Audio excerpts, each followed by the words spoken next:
I strongly recommend that you don't lie down. You can lie down for a minute or two. It's good practice. It's excellent to do if you're not at all tired.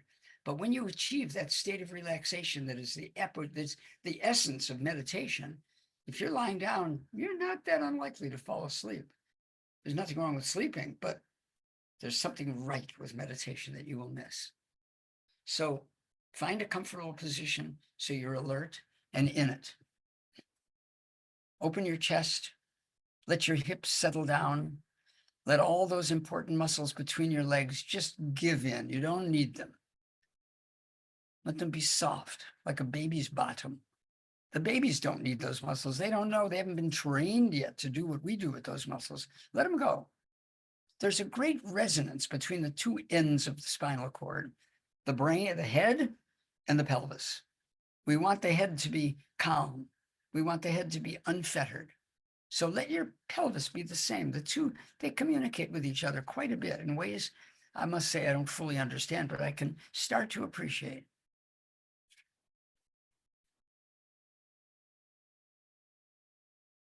So get calm. You know, if you look at the course of human history, almost all the great advances are, we've learned to control our environment outside of us. Agriculture came over the hunter-gatherers. Then we learned to fly, to mobilize and locomote ourselves. We've all learned so much about the external world, and indeed our senses are focused outward. Our eyes, our ears, our nose, our mouth, our skin.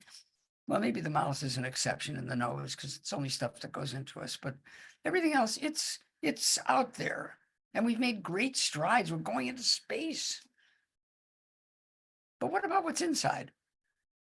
What organs do we have to sense what's going on inside us? Well, that's where meditation comes in. We can't always sense it. The senses there are dim, they're feeble. They have not been developed by evolution.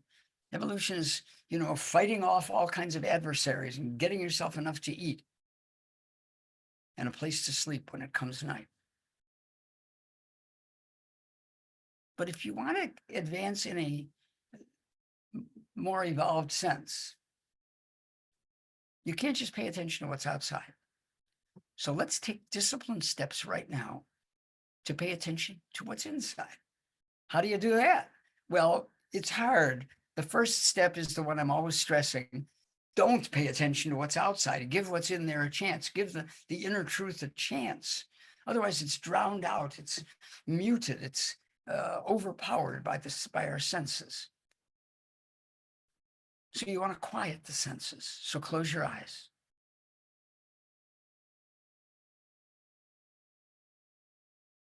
Listen, but don't hear. Have nothing to hear. You can feel your wrists on your knees or your backs of your hands on the floor or whatever. You can feel it. Let it assure you that everything is secure and okay. But don't focus there either. What I really want you to focus on is something you can quiet, which is your noodle, your mind. How do you do it? Well, there are many different techniques, but all the techniques lead like different paths up a mountain. They lead to the peak. And the peak is where you're not beguiled by your thoughts or memories or fantasy or fears or right opinions or wrong opinions. You're just paying attention really to you. And what does that mean? In this case like this, doesn't mean paying attention to your shoulder or your stomach. What does it mean to pay attention to? In a way, you're paying attention to attention itself. Why not? You can paint a paintbrush. If you're looking at a rainbow, sort of a theme of this talk, what are you doing? Are you looking at the rainbow? Is the rainbow looking at you? It's just a lot of droplets. Is it really a rainbow, or is it only a rainbow when you look at it? If you have a binoculars, are you focusing the rainbow, or are you focusing the image in your binoculars? We don't want that to matter. And the way for that not to matter is to forget about the rainbow. So dull your senses. Get as insensate as possible. You know, Shakespeare says, you rock, you clod, you worse than senseless thing. Don't be worse than senseless. Be better than senseless. Let that calm give at first a very shady, shadowy outline of who you are, a kind of chiaroscuro, not even really a silhouette. And then it falls into greater focus as you can become quieter and quieter and more self-alert. So I'm going to give you half a minute. That's plenty of time. It's hard to endure this. It really is tough. You have a formidable adversary, yourself, who knows you well, but not well enough. So here we go, half a minute. Dull the senses, quiet the glare. Be as a baby.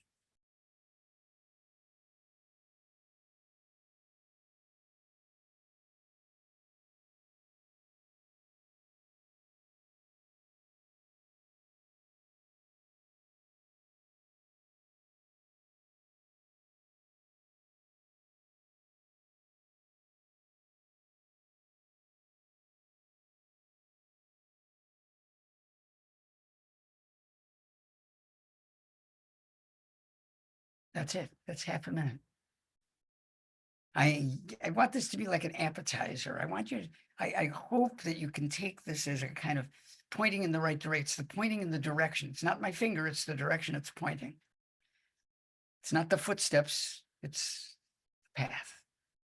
So you can do this for 10 minutes, but gradually work up the minutes. Don't do it as a feat of endurance. Do it as an indulgence of what's in there. As Mr. Rogers used to say, not what's beside you, what's inside you. That's what we're talking about. Not inside your stomach, not even inside your mind. Deeper than that. You. Anyway, I wish you all well. Have a good evening.